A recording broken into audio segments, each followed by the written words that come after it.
Hello and welcome to MCN and welcome to a cloudy Morocco. We're here for the launch of Ducati's Desert X Rally. You can see it behind me, and we've had 2 days of epic riding.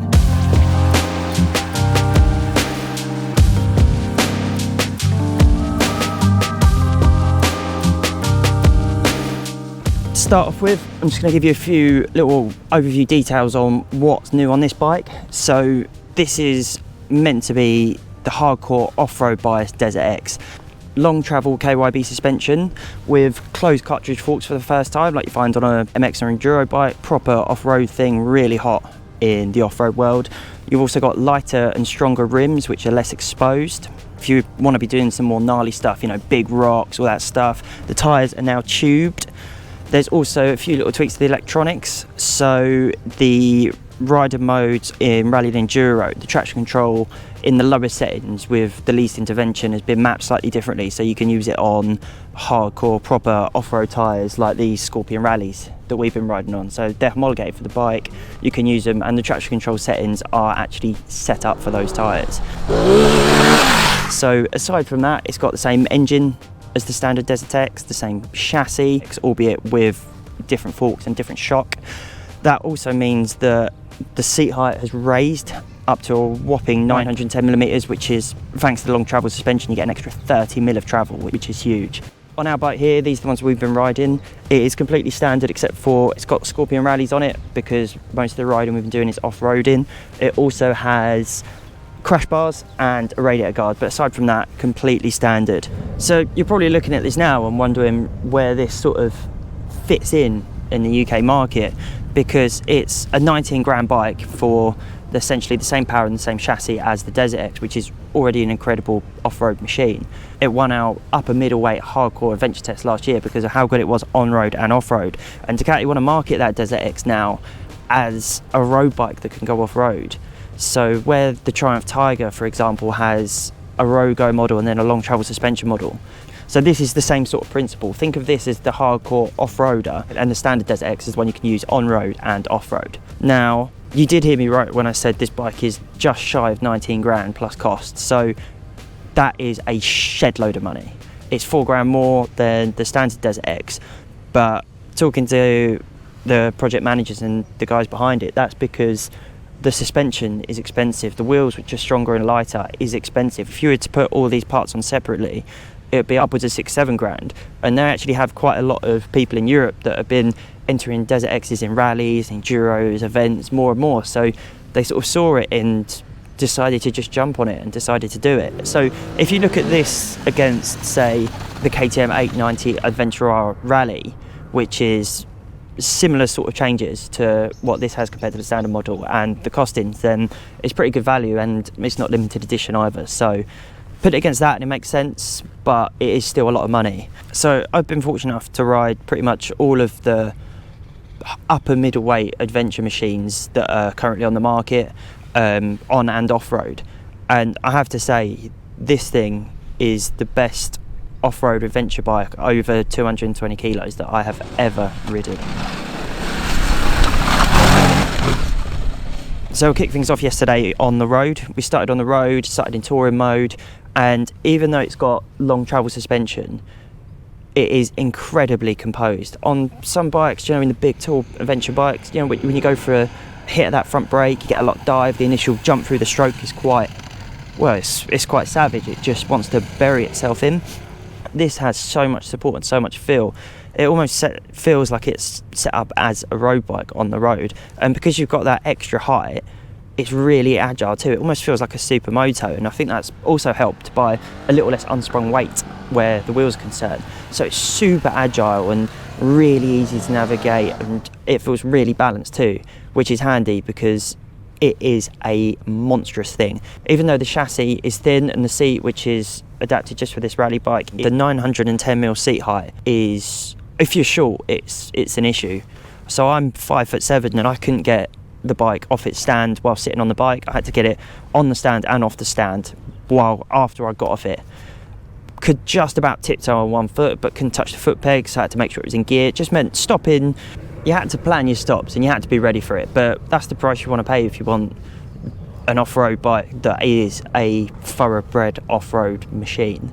And it was when we got into the dirty stuff, into the sand, into the desert, where this thing just came into its own.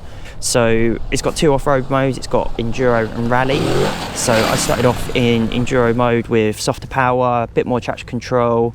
The ABS still at 1, so you still have a little bit of ABS on the front brake but not on the rear, and it is so controlled and it is so confidence inspiring.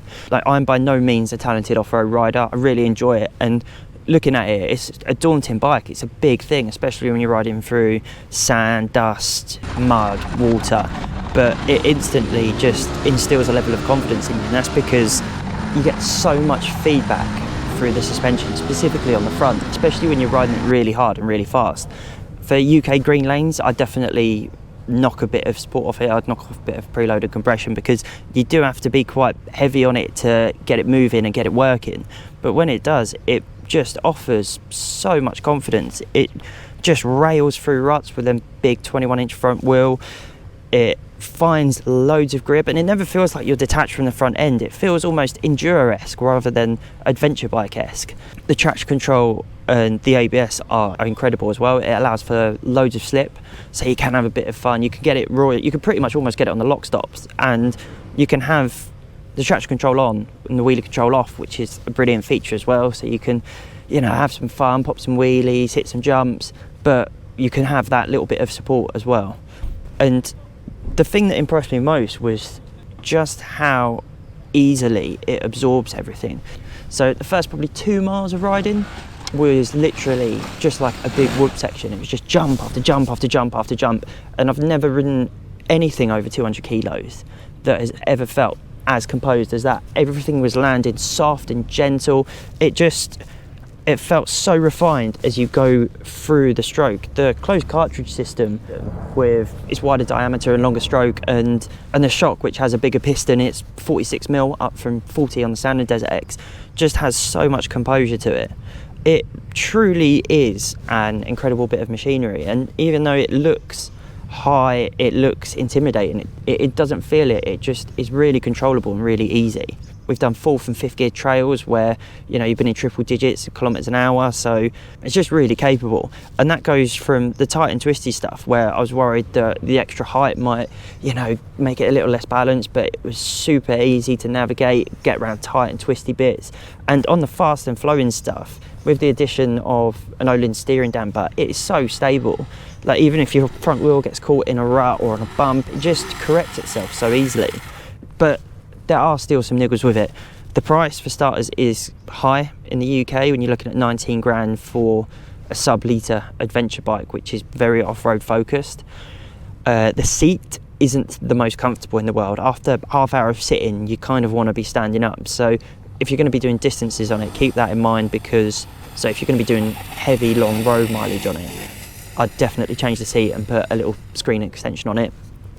Also, it's a bit of a shame that it sounds silly, but it doesn't even come with heated grips. So you get the button as standard, but you don't get the software. That's an optional extra. And I'd like to think that if you're paying for this sort of machine at this sort of price, you'd chuck that in as standard, especially when it's got such a wide array of electronics, from quick shifter to auto blipper to riding modes to everything you need, including cruise control. It would have been nice just to have had that as a little extra. The stand also is a pain in the backside. There's no lug on it, so it's not easy to get down. And to be honest, if you're under 6 foot, you ain't going to be able to reach it anyway. There was a gent with us, and he's 6'2", and even he was struggling to get it up and down. So it is hard work. You've got to be prepared. You've got to be invested, and you've got to have a certain level of confidence to, really own it and have a crack on it. Another thing I'd like to mention is, so the colours, graphics are all new, the plastics are thicker. Ducati tried to make this bike as durable as possible, and in doing that, the stickers are actually PVC, so they look really nice from afar, and I really like the look of it because it almost reminds me of a race bike. But if you're used to sort of the quality and finish on, road-going Ducatis, it's a little bit different. It's built in a different way with a different ethos, so keep that in mind. Overall, it is absolutely amazing, but is it £4 better than the standard Desert X? If you're going to be doing a lot of road riding, I'd say no. If you're a bit shorter or less confident, no. But if you really are serious about doing really heavy, brutal stuff, this is the new king of the dirt.